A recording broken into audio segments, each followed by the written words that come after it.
All right, hello wine drinking people. Time for more of what I've had to drink yesterday, and my good friend Marky Mark has been following him around every job I've ever had in the wine business and the restaurant business, and it's good to see he's landed a good supplier job here. But Mark, one of the most important things you got to do when you present wines, I continually correct this kid, one of the most important things is give your customer pricing.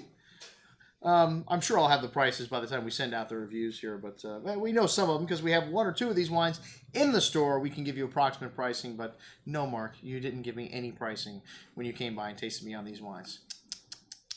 All right, anyways, we started out with a little Giacosa Fratelli Roero Arnese, and this is a typical grape you find in the Piedmont. These are two brothers who are doctors that, I guess their family owned a winery. They returned back to the winery, and now they've have this desire to make great wines, and something that's a noble thing to do in Italy. And this is a classic white, as I mentioned, from the Piedmont. This one's got some nice apricot and orange citrus fruit here, almost like a sweet tart quality, some seashell-like minerality here as well. A light and refreshing wine on the tongue. This has got a lot of juicy fruit and a slight spritz on the end, that briny, minerally character. Really good little example of Arnese, even though we don't know the price. It's like 15, 20 bucks, something like that.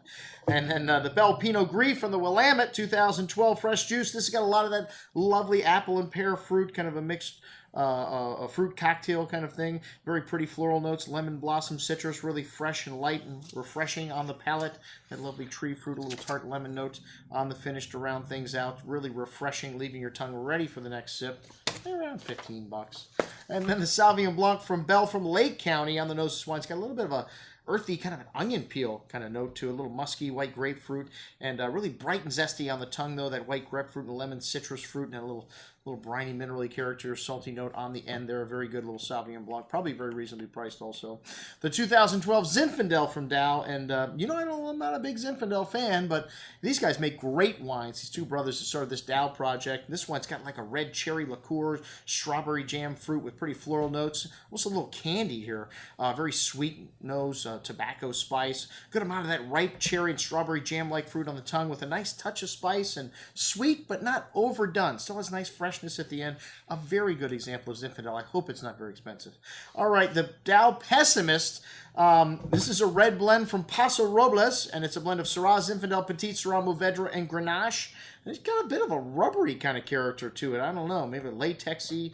I don't know, really odd, and didn't really blow off completely on the second day, but blew off enough to where it was much more enjoyable. And a lot of sweet berry fruit here as well. Black licorice spice, dark chocolate, that black spice showing through that licorice on the finish, and that blackberry, black plum fruit opening up nicely, but still has a little bit of that rubbery note, that violet floral note coming out even more. A really good little wine.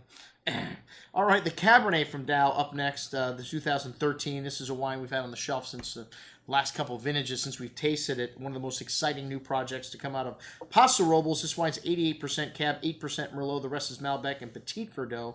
And it's got a good amount of dark cherry and currant berry fruit on the nose. Something Paso Robles is known for having. Really lovely richness to them. A little sweet tobacco spice and black olive tapenade notes here as well.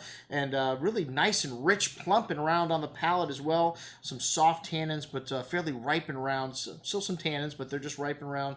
And all that nuance on the nose echoing on the finish, the sweet tobacco, the black olive, an excellent example of a Paso Robles Cabernet. $31.50, you know how I know that? Because we have the prior vintage on the shelf. Oh, I'm sorry, unless it's gone up in price since then. All right, the Bel Napa Cabernet, and this is 2011, a very difficult vintage. I know I talked to Anthony Bell about it when he was here in February. He said, Andrew, it's the most difficult vintage we've ever experienced, and he made a pretty damn good wine for such a difficult year. It's got this herbaceous and kind of evergreen note to the dark currant berry fruit, and a bit of Cabernet Franc in the blend here. Get some nice floral notes from that, and Merlot and Petit Verdot also in the blend. Some pine, some loamy, earthy notes. Very fresh and spicy wine on the tongue with a bit of the tartness to the fruit, but that wintergreen note showing on the finish, but opening up nicely on the second day. I was really surprised how good this wine was on the second day. Still has a solid core of fruit, some bitter cocoa notes, and that wintergreen kind of note on the finish, that pine, and a bit dry and chalky, but a very good effort for 2011. All right, the 2007 Manzone Barolo Gramolero, and this is only 800 cases produced from the village of Monforte de Alba. Good amount of that truffle and earthy nuance here to this wine. Some smoky characters coming out on the second day, black tar, red cherry fruit. Nice complexity here, 2007, a very good vintage in the Piedmont. This wine's got nice richness on the tongue, some heavy tannins here though, man. Whew, still very young and Barolo, so this wine needs time. It's got all the right stuff in proportion. It just needs some time in the bottle, in your cellar. Excellent juice. And then the Michele Castellani Amarone 5 Stelle. And this is a blend of Corvina, Rodinella, Molinara, the 3 grapes that you usually see in Amarone. And these guys make a couple of different bottlings. This one's right around 65 bucks, I think. And it's got some nice brown spice, dried cherry and plum fruit, tobacco, bitter chocolate.